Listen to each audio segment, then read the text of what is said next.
ही सब कोड को बार बार हम यूज कर सकते हैं। ये क्या करता है, आर्गुमेंट लिस्ट के रूप में एक इनपुट लेता है और रिटर्न वैल्यू के रूप में रिटर्न करता है। तो पीएचपी में क्या होता है, बहुत सारे इनबिल्ट फंक्शंस है। जैसे हम आगे अभी हम पीएचपी में ये बात जान लो कि जितना भी तुम काम करोगे अभी, डेटाबेस कनेक्शन का होगा, एसक्यूएल की क्यूरी रन करोगे, ये सारे के लिए पीएचपी वेरिएबल्स, बहुत सारे वेरिएबल्स है। जैसे डेटाबेस कनेक्शन के लिए वेरिएबल है MySQL अंडरस्कोर कनेक्ट। फिर मान लो कोई भी पीएचपी के कोई भी एसक्यूएल की क्यूरी तुमने अभी जैसे पढ़ा था, सेलेक्ट स्टार फ्रॉम ये वो जितनी भी एसक्यूएल की क्यूरी पढ़ी थी, उन सारे क्यूरी को एग्जीक्यूट करने के लिए हमारे पास वेरिएबल है MySQL अंडरस्कोर क्यूरी। तो ऐसे करके पीएचपी में बहुत सारे इनबिल्ट फंक्शंस है। फिर पीएचपी में हम फंक्शंस को बेसिकली 3 टाइप में डिस्क्राइब करते हैं, जिसमें पहला एक होता है कंडीशनल फंक्शंस, एक फंक्शंस के अंदर फंक्शंस, और एक रिकर्सिव फंक्शन। जनरली फंक्शन के अंदर फंक्शन को हम रिकर्सिव फंक्शन ही कहते हैं। अगर रिकर्सन किसी ने पढ़ा होगा तो वहां भी तुमको पता होगा कि फंक्शंस के अंदर रिकर्सन किसको कहा जाता है, कि जब एक फंक्शन खुद को कॉल करता है, जब एक फंक्शन खुद को कॉल करता है तो हम उसको रिकर्सन कहते हैं। तो फिर यहाँ है कि sir function with in function का मतलब क्या है, ये चीज जो थी ये हमें सी अलाउ नहीं करता था, रिकर्सन अलाउ करता था। रिकर्सन करना हमें अलाउ करता था, बट फंक्शन के अंदर फंक्शन करना नहीं। ये दोनों अलग अलग चीज है। कंडीशनल फंक्शन क्या है, चलो पहले हम देख लेते हैं ऊपर ही। कंडीशनल फंक्शन क्या है, नाम से पता चला एक फंक्शन जो किसी कंडीशन के बेसिस पे रन होगा, कि हाँ ये कंडीशन अगर फुलफिल होगा तो आपको ये फंक्शन को कॉल करना है, और नहीं तो नहीं कॉल करना है। तो एक ऐसा फंक्शन जो फंक्शन किसी कंडीशन के बेसिस पे रन होगा उसको कंडीशनल फंक्शन। ये क्लियर आउट। अब इन दोनों में क्या अंतर है, फंक्शन विथ इन फंक्शन और रिकर्सिव फंक्शन। मैंने बोला रिकर्सिव फंक्शन भी एक ऐसा फंक्शन होता है जो फंक्शन खुद को कॉल करता है, यानी उस फंक्शन वो भी एक ऐसा फंक्शन होगा जिसमें एक फंक्शन के अंदर में दूसरे फंक्शन होंगे। तो फिर अंतर क्या है, तो फंक्शन विथ इन फंक्शन के केस में क्या होगा कि एक फंक्शन अपने अंदर किसी दूसरे फंक्शन को कॉल कर सकता है। जैसे मान लो ऐड नाम का एक फंक्शन है और एक सबटेक्ट नाम का फंक्शन है। तो ऐड नाम के फंक्शन क्या करेगा, अपने अंदर सबटेक्ट नाम के फंक्शन को कॉल करेगा। ऐड नाम का फंक्शन क्या करेगा अपने अंदर, तो अभी हम बात कर रहे थे कि एक ऐड नाम का फंक्शन है और एक सबटेक्ट नाम का फंक्शन। अब ऐड नाम का फंक्शन क्या करेगा, सबटेक्ट नाम के फंक्शन को अपने अंदर कॉल कर लेगा। ये काम हम सी में नहीं कर सकते थे, सी हमारा हमें अलाउ नहीं करता था कि आप एक फंक्शन के अंदर दूसरे फंक्शन को कॉल कर लो। तो ये कहलाएगा फंक्शन विद इन फंक्शन, जहां पे हम क्या कर रहे हैं, एक फंक्शन के अंदर किसी दूसरे फंक्शन को कॉल कर रहे हैं। जबकि रिकर्सिव फंक्शन क्या होगा, वो फंक्शन खुद को ही कॉल करेगा। जैसे ऐड नाम का फंक्शन अपने खुद को ऐड को ही कॉल कर रहा है।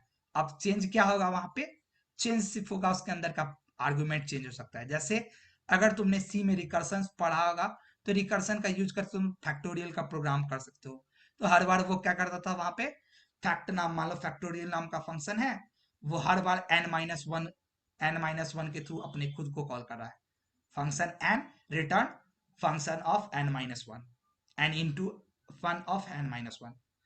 तो वो क्या करता था, हर बार उसके अंदर का वेरिएबल का आर्गुमेंट एक एक वैल्यू घट कम होता था और खुद से मल्टीप्लाई होते जाता था।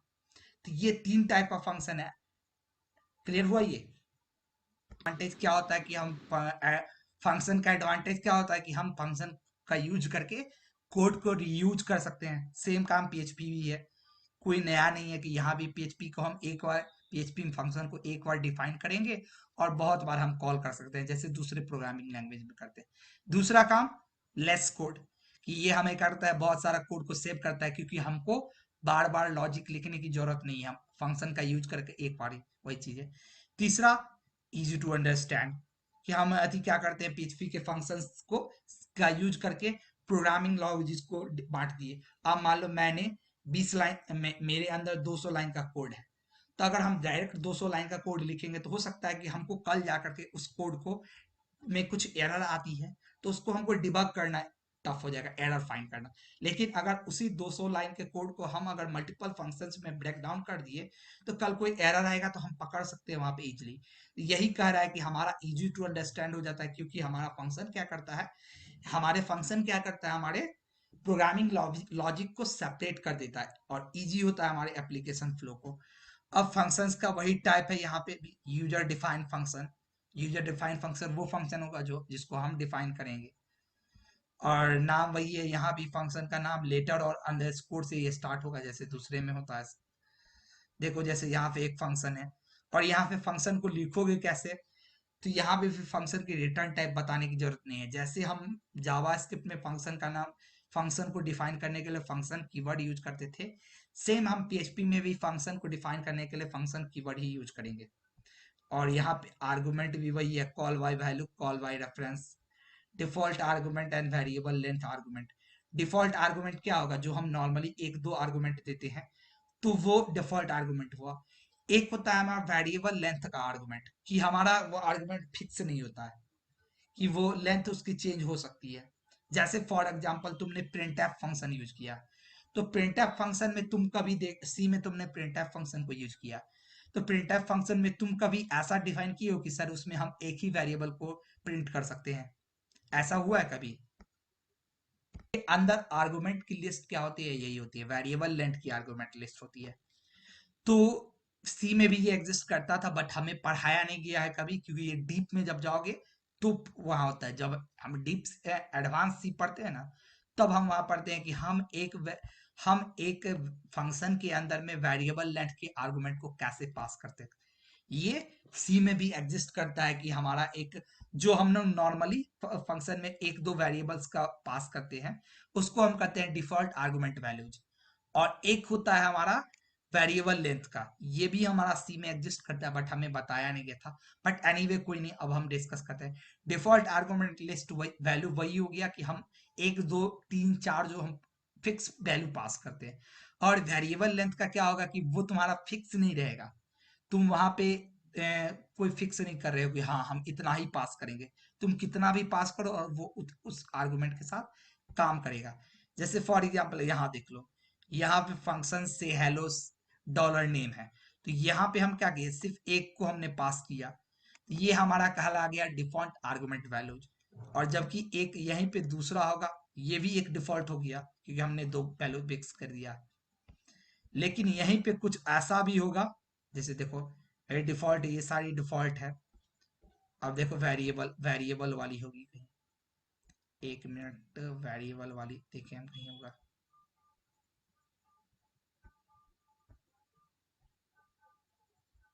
देखो ये देखो, वेरिएबल आर्गुमेंट की डिफॉल्ट वाली तो सब समझ गए कि डिफॉल्ट में हम सर एक वैल्यू ले रहे हैं, एक या दो फिक्स वेरिएबल हम ले रहे हैं और उसको पास करें। बट हम डिफॉल्ट को कैसे, वेरिएबल आर्गुमेंट को कैसे पास करेंगे, हम वो देख लेते हैं।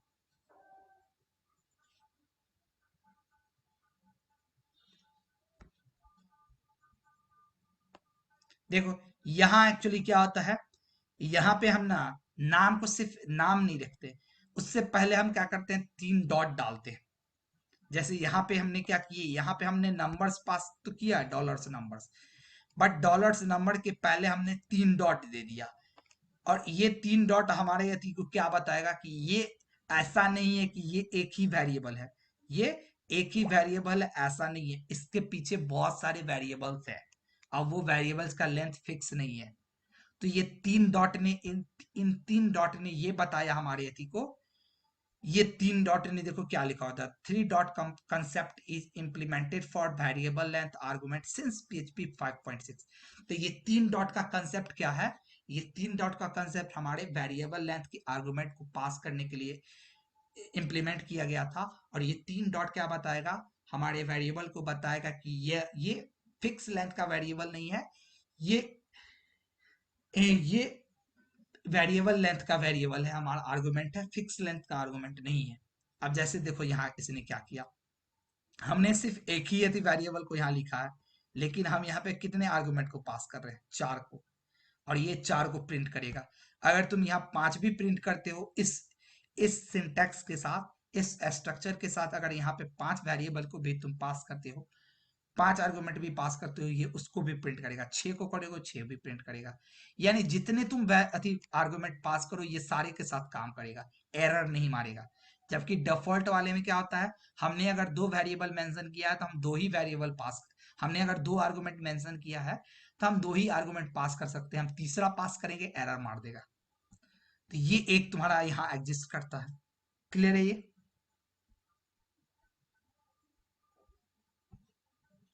हेलो? सर फ्लोट और इंटीजर दोनों वैल्यू डाल सकते हैं। हाँ, यहाँ जो डॉलर नंबर्स डाले हो ना, ये डॉलर्स नंबर में, हाँ, डॉलर नंबर में तुम जैसा वैल्यू पास करोगे उसको अकॉर्डिंग वो काम करने लगेगा। समझे? Yes sir. हाँ, तो ये चीज था देखो।